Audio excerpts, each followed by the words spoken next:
거기에 추가적으로 저희가 이제 글로벌 증시에 영향력을 줄 수 있을 만한 일적으로 중국의 전인대에 관한 회의 결과를 기대를 했었는데 이 기대감들도 시장에 좀 못 미쳤습니다. 물론 이제 여러 가지 기사들을 저도 보기는 했었는데 정확히 이번 전인대 결과가 좀 어떤 방향성으로 나왔을까요, 이사님? 뭐 시장의 기대는 뭐 그림자 금융을 없애는 것은 당연한 상수였고 더 기대했던 건 그 정도로 안 되니까 소비와 투자, 그러니까 총수요를 불러일으킬 수 있을 만한 직접적인 정책이 더 나오지 않을까라는 기대가 분명히 있었죠.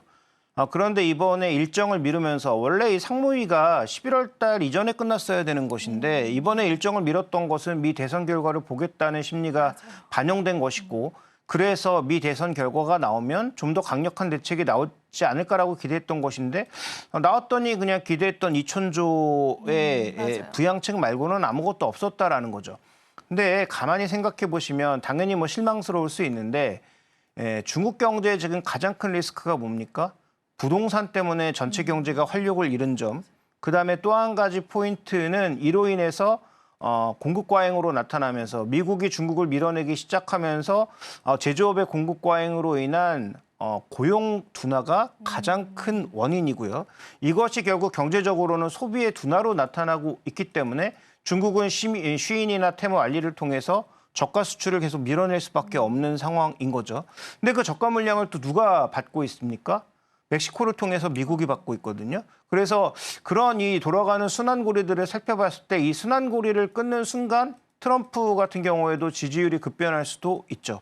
왜냐하면 그나마 이런 중국이 수출하는 그 굉장히 강력한 디플레, 겉으로 표현되지 않는 디플레 때문에 미국의 물가 상승을 그래도 버티고 있다라고 봐야 되는데 현재 구간에서 이 중국의 부양책에서 부족했던 부분들 결국은 내수 수요를 충족시키거나 투자를 견인할 수 있는 이런 요소들은 언제 나올까? 결국은 중국이 쓸 수 있는 부양책을 계속 쪼개서 쓰고 있다라고 밖에 볼 수 없는 그런 상황인 거죠. 그래서 아마 트럼프 대통령이 실제로 업무를 시작하게 되는 시점은 1월 20일 이후. 그러면 그때 바로 어떤 관세 대책이 나올지는 인선이 어떻게 되느냐에 따라 달라지는 거 아니겠습니까? 예를 들어서 로버트 라이트하이저가 다시 그 무역대표부 대표로 가느냐 아니면 재무장관으로 오느냐에 따라서 강도도 달라질 수 있고 전체 판이 달라질 수 있단 말이죠. 그다음에 이번에 지금 키맨으로 나서고 있는 게 도널드 트럼프 주니어라고 볼 수가 있는데 이게 뭐 차기까지 염두에 둔 것인지는 모르겠지만 지난번 일기 때는 이방카였다면 이번에는 도널드 트럼프 주니어가 전면에 나서서 공직도 아예 맡을 거다라는 얘기도 나오고 있고 전체 이제 내각을 조성하려는 그런 움직임을 보이면서 트럼피즘에 완벽하게 흡수된 사람들만 쓰겠다라는 그런 공식적인 입장을 내고 있으니까 그런 관점에서 본다면 아마도 중국을 향한 압박은 초기 2년간 가장 강하지 않을까라고 보고 있고요. 초기 2년간 그런 정책이 실패하면 그 뒤에 2년은 중간 선거가 또 끝나면서 트럼프의 그립이 확 떨어질 수밖에 없으니까 그런 관점에서 본다면 중국의 압박이 높아질 때 남아있는 정책들을 한두 개씩 꺼내 쓰지 않을까. 그래서 원래 히든 카드가 저는 2장이라고 봤는데 히든 카드를 한 3장 정도 중에서 한 장만 쓰고 근데 이 쓴 한 장이 생각보다 꽤 의미가 있어요. 왜냐하면 지금 중국의 일선 도시, 뭐 선전이라든지 베이징, 상하이 이런 쪽에서는 그 일부 부동산에서 저가 매수들이 나타나기 시작했고 거래가 올라오기 시작했거든요. 그런데 이렇게 지방 부채 그림자 금융을 줄여주면 5년간 2,000조라고 하는 엄청난 돈을 투입하는 것인데 이걸 줄여주면 부동산 시장이 굉장히 느리긴 하겠지만 어쨌든 스물스물 살아날 수 있고 부동산 시장이 살아나면 전체 중국 시장의 그 내수 견인 효과도 분명히 존재하지만 중국 시장의 소비를 막았던 가장 큰 악성 요소가 사라진다라는 관점에서 그다음에 지금은 중국 경제가 워낙 커져서 중국 정부의 부양책만으로 안 되죠. 지방 정부가 함께 가야 됩니다. 근데 지방 정부가 나서지 못하는 가장 결정적 이유가 이 그림자 금융 때문이거든요. 그러니까 이 그림자 금융을 시간이 지나면 지날수록 없애준다라고 하는 것은 단기적인 효과는 제한적일 수 있겠지만 중장기적으로 보면 중국을 누르고 있는 이 부동산 리스크의 상당 부분을 커버할 수 있다는 측면에서 보면 긍정적인 요인도 분명히 있다.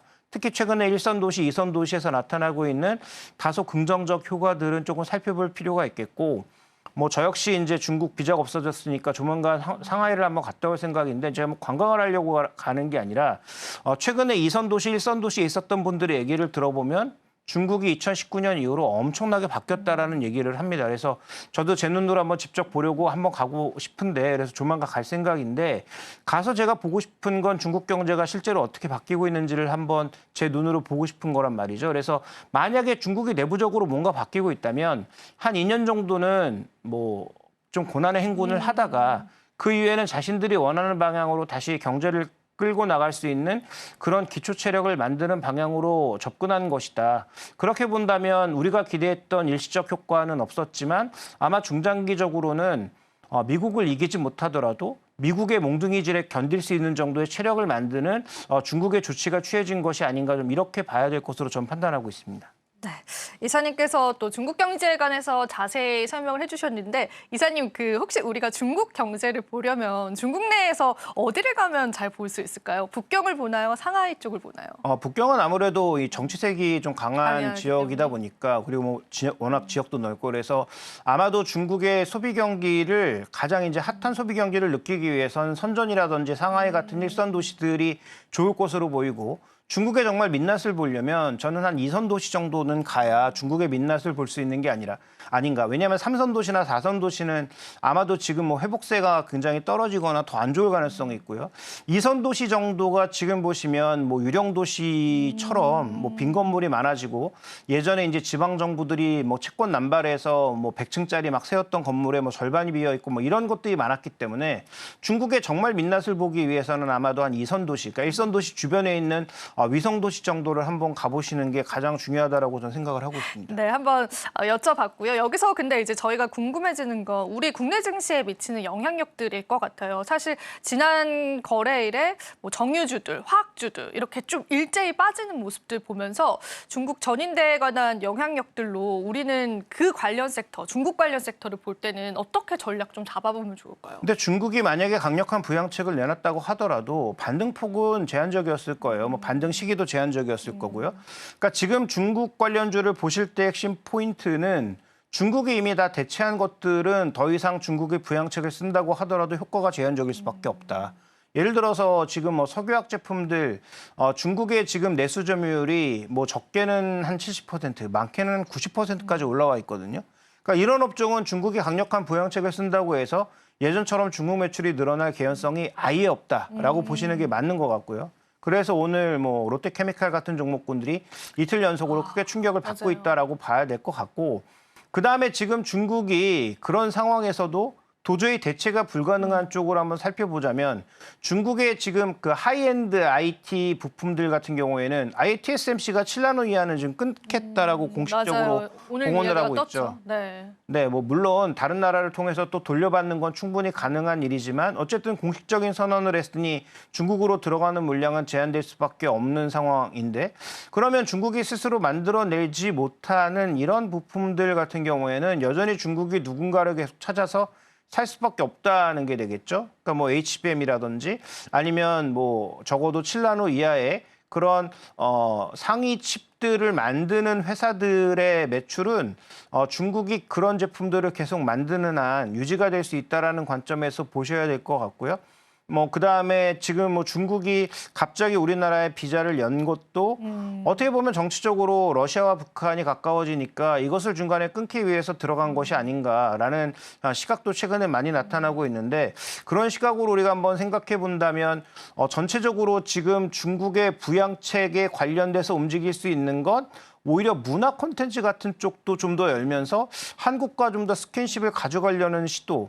왜냐하면 지금 뭐 반도체라든지 이런 것들은 잘못 건드리면 전량 수입 금지되는 그렇죠. 또 그런 철퇴를 맞을 그럴 수 수 있기 있죠. 때문에 상대적으로 소프트 파워 쪽으로 좀 더 열어서 중국과 한국이 좀 더 밀접해지는 그래서 북한이 불편하게 만드는 그런 현상으로 갈 가능성도 충분히 있다라고 보고 있기 때문에 현재 구간에서 뭐 11월 달에 가장 중요한 실적의 포인트가 비용 통제라고 말씀드렸고 비용 통제에서 제일 자유로운 게 게임, 뭐 콘텐츠 같은 업종들이라고 말씀을 드렸는데 이런 업종들이 만약에 중국 쪽으로 조금 숨통이 트이게 된다면 아마도 이제 매출단에서는 크게 올라올 부분들이 있기 때문에 뭐 그런 쪽에 기대를 좀 하시는 게 좋지 않을까. 그래서 소위 중국 관련주라고 하는 게 과거처럼 중국의 반제품이나 뭐 부품 같은 것 혹은 원재료 수출해서 돈을 버는 그런 형태는 아마도 쉽지 않을 것으로 보인다. 특히 트럼프가 만약에 중국에 더 심한 관세를 부여한다면 우리가 베트남이나 중국을 통해서 수출하는 물량도 꽤 있다라는 관점에서